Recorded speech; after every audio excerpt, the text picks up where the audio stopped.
নমস্কাৰ, মই মুস্তাক আলী। আজি আপোনাক আহিছোঁ শিৱসাগৰত এখন দোকান দেখাবলৈ,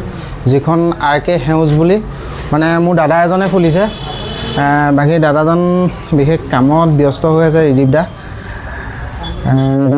অকণমান দেখাবলৈ আমাৰ হেৰি কৰিম। তেওঁ মানে কামত ব্যস্ত। তেওঁৰ লগত আৰু এজন আছে সতীৰ্থ, তেওঁ দুইজন মিলি এখন সুলভ মূল্যত চব্জি দোকান খুলিছে। তেওঁৰ পৰা জানিবলৈ বিচাৰিম আহকচোন, কি চব্জি মানে তেওঁ বৰ্তমান কি বস্তু আমাৰ গ্ৰাহকৰ কাৰণে উপলব্ধ কৰিছে বা কি বস্তু হেৰি কৰিছে। নমস্কাৰ ৰিদীপ দা। হয়, নমস্কাৰ। বাকী আপোনালোকৰ দোকানখনলৈ আহিলে ভাল লাগিলে। যিখন দেখিছোঁ RK সেউজ বুলি সুলভ মূল্য শাক পাচলিৰ বিক্ৰী কেন্দ্ৰ। তাত আপোনালোকৰ মানে চব্জিবোৰ চাগে মানে বৰ্তমান চাগে স্থানীয় কৃষক মানে যিখিনি লোকেল চব্জি আমাৰ লোকেল জেগাত উৎপন্ন হয়, সেই চব্জিখিনিতো আপোনালোকে ইয়াত আনি বিক্ৰী কৰে। মানে আপোনালোকে মানে যিখিনি চব্জি আনি ইয়াত বিকিছে, সেই চব্জিখিনি মানে গ্ৰাহকৰ পৰা কিনি আপোনালোকে মানে কম মূল্যত দিয়া বুলি মই গম পাইছোঁ। আপোনালোকে কেনেকৈ কি বস্তু মানে কিমান মাৰ্কেটতকৈ কিমান দামত কম পাব, কি ক'ব আমাৰ মানে অকণমান গ্ৰাহকক বুজাই দিব লাগে। হয়, প্ৰথমতেই আচলতে তোমাক ধন্যবাদ জনাইছোঁ। যিহেতু আমাৰ আজি দুদিন হৈছে মুকলি কৰা অনুষ্ঠানটো। শিৱসাগৰৰ মাজমজিয়াত আমি RK সেউজ নামেৰে এটা ক্ষুদ্ৰ অনুষ্ঠান এটাৰ আমি জন্ম দিছোঁ। আমাৰ এই অনুষ্ঠানটোৰ জন্ম দিয়াৰ মূল উদ্দেশ্য এটাই যে আমাৰ এতিয়া আপোনালোকে জানেই যে বিষাক্ত আচলতে সাৰ জাবৰ দি প্ৰস্তুত কৰা খাদ্য সামগ্ৰী আচলতে বজাৰ ভৰি পৰিছে আৰু তাৰ ফলত বিভিন্ন মানুহৰ বিভিন্ন সমস্যাৰ সৃষ্টি হৈছে। গতিকে আমি ৰাইজক বিশেষকৈ শিৱসাগৰ, মই যিহেতু শিৱসাগৰৰে হয়, গতিকে শিৱসাগৰত আমি এনেকুৱা এটা প্ৰচেষ্টা কৰিব বিচাৰিছোঁ যাতে আমি থলুৱা যিসকল কৃষক আছে, থলুৱা কৃষকে অশেষ কষ্ট কৰি তেওঁলোকে আচলতে খাদ্য সামগ্ৰীবোৰ বা এইবোৰ কেঁচা সামগ্ৰীবোৰ উৎপাদন কৰে, কিন্তু তেওঁলোকে আচলতে এখন ভাল বজাৰ নাপায় বা তেখেতলোকক প্ৰাপ্য যিটো পাব লাগে তেখেতলোকে সেইটোও নাপায়। গতিকে আমাৰ ওচৰ চুবুৰীয়াৰ মানে আশে পাশে শিৱসাগৰ, যোৰহাট, গোলাঘাট, দেৰগাঁও, এনেকৈ দিচাংমুখ, বগীদল, এনেকৈ আমাৰ স্থানীয় জেগাৰ যিসকল কৃষক, যিসকলে যথেষ্ট পৰিমাণে উৎপাদন কৰে, গতিকে তেখেতলোকক আমি এখন বজাৰ দিয়াৰ কাৰণে চেষ্টা কৰিছোঁ আৰু তেওঁলোকৰ পৰা উৎপাদিত সামগ্ৰীসমূহ আমাৰ যুৱকে, নিবনুৱা শিক্ষিত যুৱকৰ দ্বাৰা ইয়ালৈ আনি ইয়াতে আমি অনুষ্ঠানটোত ৰাখোঁ আৰু আমি সুলভ মূল্যত শিৱসাগৰবাসী ৰাইজে যাতে এই মেডিচিন নিদিয়া সাৰ জাবৰ নিদিয়া সামগ্ৰীসমূহ যাতে খাব পায়, তাৰ কাৰণে এটা প্ৰয়াস কৰিছোঁ আমি। এইটোতো হয় বাৰু। আপোনালোকৰ মানে বিশেষকৈ দেখিছোঁ আদা চব্জি এইফালে আহিবলৈ কম আদা চব্জি, আদা আপোনাৰ এইফালে উৰহীটো মই আজি মাৰ্কেটততো দেখা নাই, আজি প্ৰথম দেখিছোঁ মাৰ্কেটত। আমাৰ ফুলকবি আছে, আপুনি দেখিছে ফুলকবি ঘৰুৱাভাৱে কৰিছে, দিচাংমুখৰ পৰা অনা হৈছে। দাংবডি আমি যোৰহাটৰ এলেংমৰা বুলি এডোখৰ জেগা আছে, তাতো স্থানীয়ভাৱে উৎপাদন কৰে। বিন, তিয়ঁহ, এইবোৰ সকলোবোৰ, বেঙেনা, সকলোবোৰ আমি ঘৰুৱাভাৱে উৎপাদিত সামগ্ৰী ইয়াত এভেইলেবল কৰিবলৈ আমি চেষ্টা কৰিছোঁ। সেইটোতো ভাল হৈছে বাৰু। আপোনালোকৰ গোটেইখিনি যি লোকেল চব্জি দেখাতে গম পায়, গোটেইখিনি সতেজ চব্জি আপোনালোকে লোকেল চব্জি আনি হেৰি কৰিছে। বাকী আপোনালোকৰ মানে ধৰক কোনোবাই যদি এনেই ফোনত অৰ্ডাৰ দিয়ে বা কোনোবাই মানে যদি ফোনত অৰ্ডাৰ দি কয় মোক এনেকৈ চব্জি লাগিব, বা আপোনালোকে মানে তাৰ কিবা সুবিধাৰ বৰ্তমানৰ কথা চিন্তা কৰিছে? নিশ্চিতভাৱে সেই সুবিধাটো আছে, কিন্তু কথাটো হ'ল আমি যিহেতু একেবাৰে খুব কম মাৰ্জিনত আমি বস্তুখিনি উলিয়াই দিছোঁ, আমি লাভালাভৰ কথা চিন্তা কৰা নাই। গতিকে যদিহে এই শিৱসাগৰ নগৰৰ আশে পাশে হয়, তেতিয়া আমি ঘৰতো যদিহে মিনিমাম 500 টকা বা 600 টকাৰ তেওঁলোকৰ অৰ্ডাৰ থাকে, তেতিয়া আমি ঘৰত দিয়াৰ ব্যৱস্থা এটা কৰা হৈছে। দুটা ফোন নম্বৰ আছে, ফোন নম্বৰ দুটা মই তোমাক দি দিম, তুমি ৰাইজৰ সুবিধাৰ কাৰণে দি দিবা। দিম বাৰু আপোনালোকৰ ফোন নম্বৰকেইটা। যদি আপোনালোকক চব্জি লাগে সেই নম্বৰকেইটাত যোগাযোগ কৰিব। যদি আপোনালোকে মানে 500 টকাতকৈ কমত হ'লে তেওঁলোকেও কৈছে যে কম মূল্যত তেওঁলোকে বস্তুখিনি দিয়ে, আৰু যদি 500 টকাতকৈ ওপৰত দিয়ে ওপৰত দিলে ভাল হয়। এটাই কথা, তেওঁলোকৰ কৈছে যে বস্তুখিনি একদম আনি যিটো মানে এটা নিম্নতম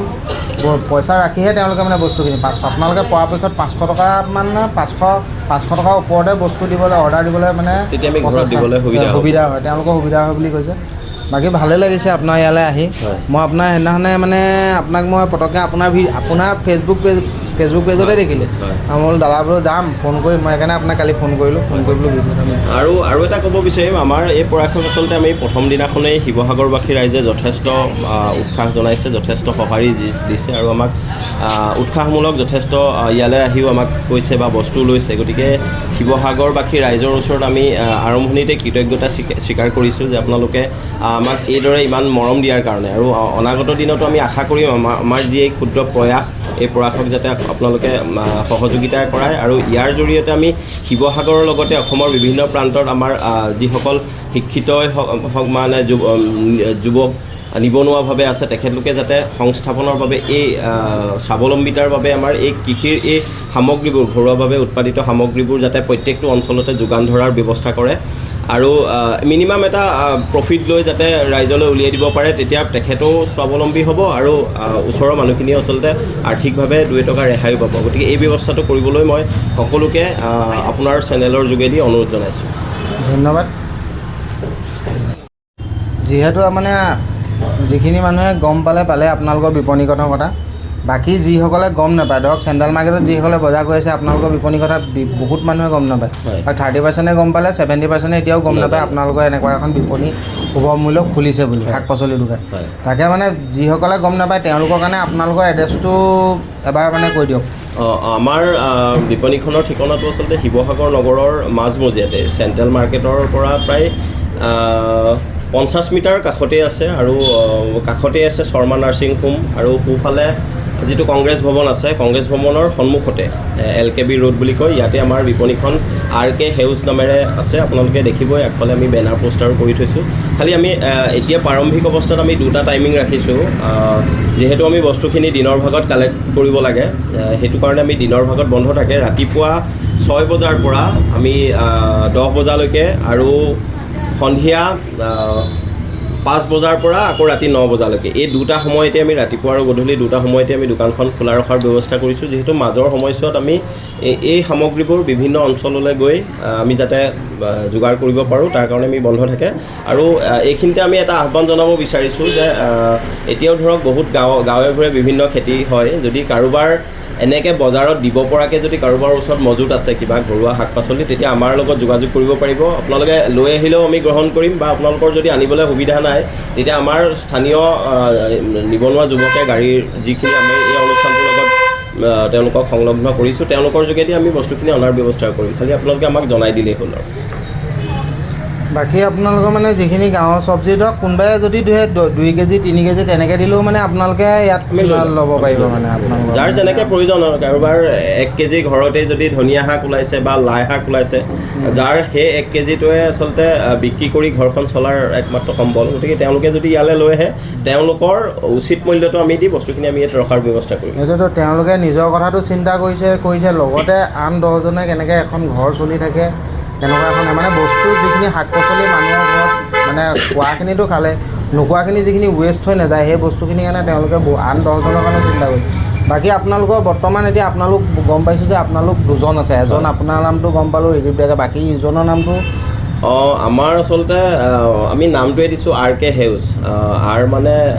ৰিদীপ যিজন মই আৰু ইজন হৈছে মোৰ ককাইদেউ স্বৰূপ তেখেতৰ নাম হৈছে কাকু শৰ্মা গতিকে RK এই 2টা নামৰ প্ৰথম নাম দুটা আমি RK বুলি এটা ব্ৰেণ্ড এটা বনাই লৈছোঁ ঠিকে আছে আপোনালোকৰ ভাল লাগিলে আহিলে ময়ো আহিলোঁ আপোনালোকৰ ইয়ালৈ ভাল লাগিলে আপোনালোকৰ বিপণীখন চাই ভৱিষ্যতে আৰু উজ্জ্বল হওক তাৰে কামনা কৰিছোঁ বাকী আপোনালোকৰ আৰু মানে এতিয়াতো আপোনালোকক কৈছে যে 2টা টাইম আপোনালোকে দিনত চব্জি কালেক্ট কৰিবলৈ যাব লাগে বাকী আপোনালোকে গোটেই দিনটো 12 ঘণ্টা দোকান খুলি থ'বলৈ হ'লে মানে তেনেকুৱাতে আপোনালোকেতো বৰ্তমানতো ইয়াত থকা মানুহ লাগিব তেনেকুৱা কথা মানে কিবা মানে ভৱিষ্যতলৈ ভাবিছে নি বা এখন বিপণীখন ডাঙৰ কৰাৰ কথা মানে ভৱিষ্যতলৈ যদি আপোনালোকৰ গ্ৰাহকৰ সুবিধা মানে গ্ৰাহকৰ যদি হেৰিটো ভাল হয় তেতিয়ালৈকে আপোনালোকে ভৱিষ্যতলৈ আৰু ডাঙৰ কৰিব নেকি নহয় আমাৰতো প্লেনিং আছে আমি এই RK হেউজ অনুষ্ঠানটোৱে একেবাৰে ক্ষুদ্ৰ এটা সৰু অনুষ্ঠান এই অনুষ্ঠানটো আমি পৰৱৰ্তী সময়ত ডাঙৰ কৰাৰ আমাৰ প্ৰয়াস থাকিব তাৰ কাৰণে ৰাইজৰ সহায় সহযোগিতা লাগিব যিখিনি এতিয়ালৈকে ৰাইজে সহায় কৰিছে আৰু দিনৰ ভাগত যিটো অসুবিধাৰ কাৰণে আমি দিনৰ সময়ছোৱাত খোলা নাই এতিয়া আমি চিন্তা চৰ্চা কৰিছোঁ যে দিনৰ ভাগতো যদি আমি দোকানখন খোলা ৰখাৰ ব্যৱস্থা কৰোঁ তেতিয়া নিশ্চিতভাৱে সকলোৰে সুবিধা হ'ব তাৰ কাৰণে চিন্তা চৰ্চা কৰি আছে আৰু বিভিন্ন স্থানত আমি ইয়াৰ সৰু সৰু বিপণী যদি কোনোবাই খুলিব বিচাৰে তেতিয়া আমাৰ লগত যোগাযোগ কৰিলে এই বস্তুখিনি অনাৰ ক্ষেত্ৰতো আমি তেওঁলোকক সহায় কৰি দিম। ঠিক আছে, ইয়াকে মই ৰিদাৰ ওচৰলৈ জানিবলৈ আহিলোঁ। বাকী ইয়াতে মই ভিডিঅ'টো সমাপ্ত কৰিছোঁ। বাকী আপোনালোকৰ ৰিদীপদাৰ এড্ৰেছটো বুজাই দিলে, মোৰ এড্ৰেছটো বুজাই দিছোঁ। অপজিটত আছে কংগ্ৰেছ ভৱন, তাৰ অপজিটত সেউজ এখন, তাৰপিছত এইফালে আপোনাৰ কিনাৰতে শৰ্মা নাৰ্ছিং হোম আছে। শৰ্মা নাৰ্ছিং হোমৰ কিনাৰতে আছে RK সেউজ নামৰ এই বিপণীখন। আপোনালোকে আহিব আৰু আপোনালোকে সাৰ নিদিয়া চব্জি ইয়াৰ পৰা ক্ষুদ্ৰ মানে সুলভ মূল্যত আপোনালোকে কিনি লৈ যাব পাৰিব।